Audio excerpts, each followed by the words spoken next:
today I was all set to go out and everything. I was gonna go out, do some stuff, get a clip or something, and I was waking up and looked outside my window, pissing it down with rain.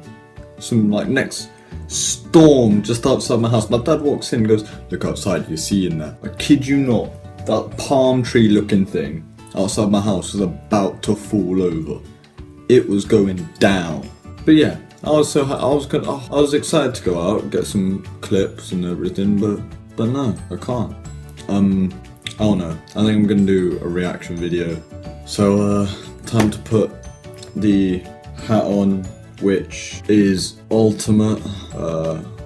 Ultimate heat hat. Let's get into this. One sec. Right, with this I probably won't share the video because there isn't really a video to show. It's all just like text and a couple of images, so you can just listen to it. It's kind of a long video, so I'll probably edit it, speed it up a bit. Right, let's do some Rudolf reactions. Yeah, this is called Russian Sleep Experiment. Don't watch this alone. I'm not alone, I'm with you guys. You're doing it with me. As I say, I'm not gonna put the video up because there isn't a video, it's just a guy talking. Yeah. The Russian Sleep Experiment. Russian researchers in the late 1940s kept 5 people awake for 15 days using an experimental gas-based stimulant. They were kept in a sealed environment to carefully monitor their oxygen intake so the gas didn't kill them, since it was toxic at high concentrations. Fair enough. This was before closed-circuit cameras, so they had only microphones and 5-inch thick glass porthole-sized windows into the chamber to monitor them. The chamber was stocked with books, cots to sleep on, but no bedding, running water and toilet, and enough dried food to last all 5 for over a month. The test subjects were political prisoners, deemed enemies of the state during World War II. Everything was fine for the first 5 days. The subjects hardly complained, having been promised falsely that they would be freed if they submitted to the test and did not sleep for 30 days. Their conversations and activities were monitored, and it was noted that they continued to talk about increasingly traumatic incidents in their past, and the general tone of their conversations took on a darker aspect after the 4-day mark. After 5 days, they started to complain about the circumstances and events that led them to where they were and started to demonstrate severe paranoia. They stopped talking to each other and began alternately whispering to the microphones in one-way mirrored portholes. Scary stuff. They seemed to think that they could win the trust of the experimenters by turning over their comrades, the other subjects, in captivity with them. At first, the researchers suspected this was an effect of the gas itself. After 9 days, the first of them started screaming. He ran the length of the chamber, repeatedly yelling at the top of his lungs for 3 hours straight. He continued attempting to scream, but was only able to produce occasional squeaks. The researchers postulated that he had physically torn his vocal cords. The most surprising thing about this behavior is how the other captives reacted to it. Or rather, didn't react to it. They continued whispering to the microphones until the second of the captives started to scream. The 2 non-screaming captives took the books apart, smeared page after page with their own feces, and pasted them calmly over the glass portholes. The screaming promptly stopped. So did the whispering to the microphones. After 3 more days passed, the researchers checked the microphones hourly to make sure that they were working, since they thought it was impossible that no sound could be coming out with 5 people inside. The oxygen consumption in the chamber indicated that all 5 would still be alive. In fact, it was the amount of oxygen 5 people would consume at a very heavy level of strenuous exercise. On the morning of the 14th day, the researchers did something they said they would not do to get reaction from the captives. They used the intercom inside the chamber, hoping to provoke any response from the captives. They were afraid were either dead or vegetables. Freaky, man. Freaky. They announced, "We are opening the chamber to test the microphones. Step away from the door and lie flat on the floor, or you will be shot. Compliance will earn one of you your immediate freedom." To their surprise, they heard a single phrase in a calm voice response. "We no longer want to be freed." Some BDSM stuff. Debate broke out among the researchers and the military forces funding the research. Unable to provoke any more response using the intercom, it was finally decided to open the chamber at midnight on the 15th day. The chamber was flushed of the stimulant gas and filled with fresh air immediately. Voices from the microphones began to object. 3 different voices. If you're wondering why I keep looking, there's like a corner of my room. I'm scared, I'm just like gonna turn and, see someone. It's...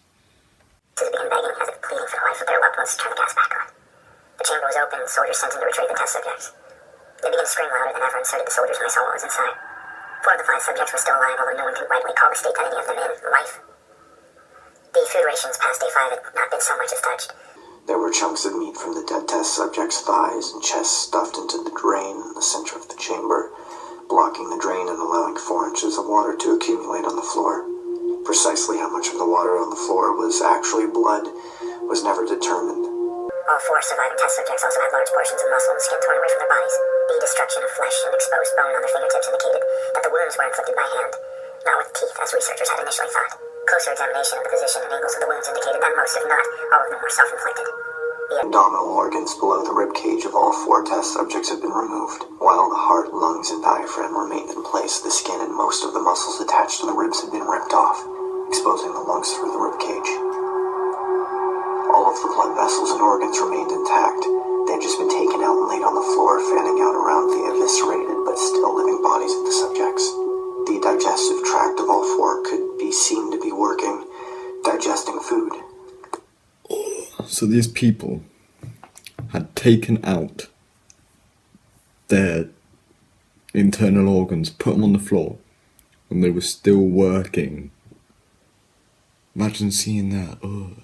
It quickly became apparent that what they were digesting was their own flesh that they had ripped off and eaten over the course of days. Most of the soldiers were Russian special operatives at the facility, but still many refused to return to the chamber to remove the test subjects.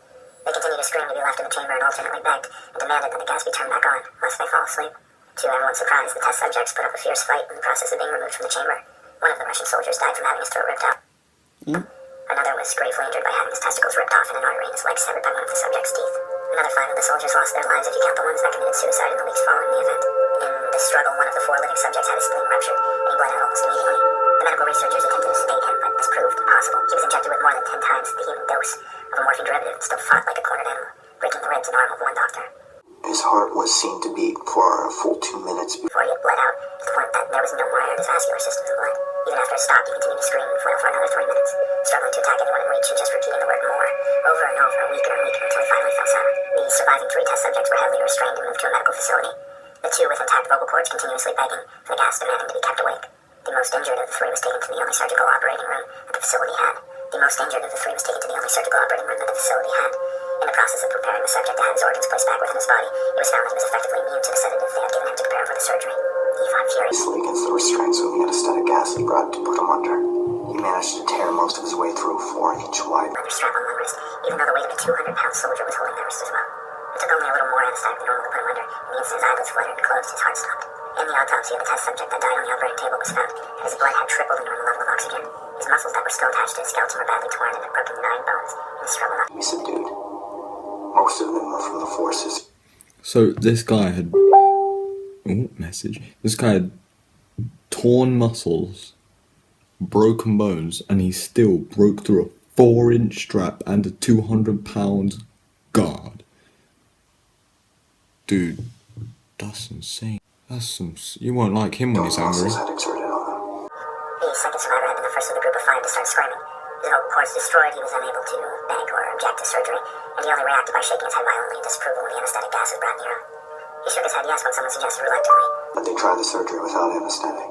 Did not react for the entire 6-hour procedure of replacing his abdominal organs, attempting to cover them with that remained of his skin. So this dude had been operated on without any anesthetic, which means no painkillers, and he didn't care.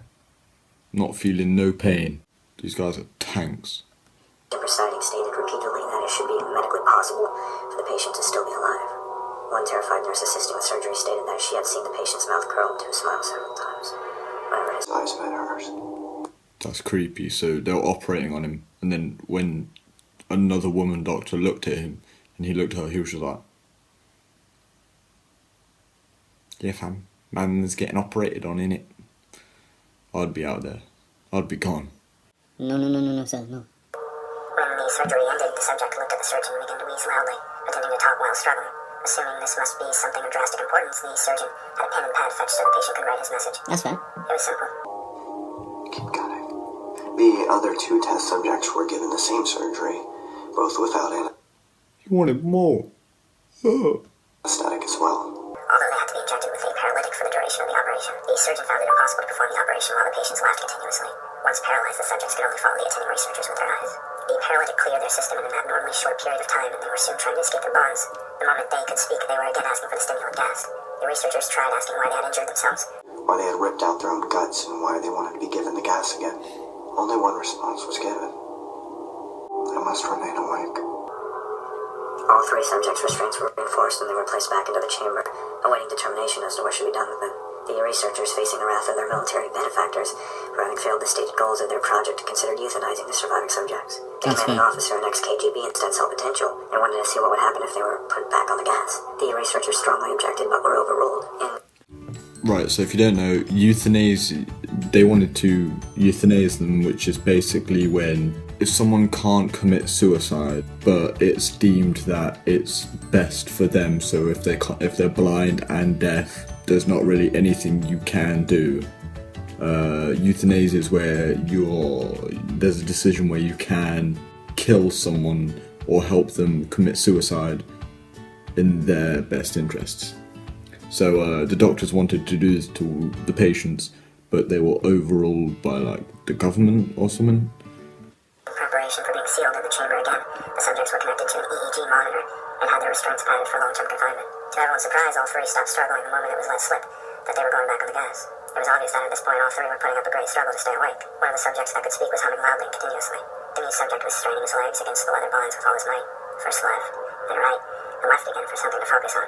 The remaining subject was holding his head off of his pillow and blinking rapidly. Having been the first to be wired for EEG, most of the researchers were monitoring his brainwaves in surprise. They were normal most of the time, but sometimes flatlined inexplicably. It looked as if he were repeatedly suffering brain death before returning to normal. As they focused on paper scrolling out of the brainwave monitor, only one nurse saw his eye slip shut.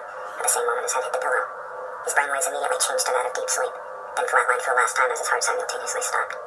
The only remaining subject that could speak started to scream to be sealed in now. His brainwaves showed the same flat lines as the one who had just died from falling asleep. The commander gave the order to seal the chamber with both subjects inside as well as 3 researchers. One of the named 3 immediately drew his gun and shot the commander point blank between The eyes. That's fair. I mean, he wants to shut them in with the other people and lock them in there. I'd shoot him in the face and then teabag him or something. Then turned the gun on the mute subject and blew his brains out as well.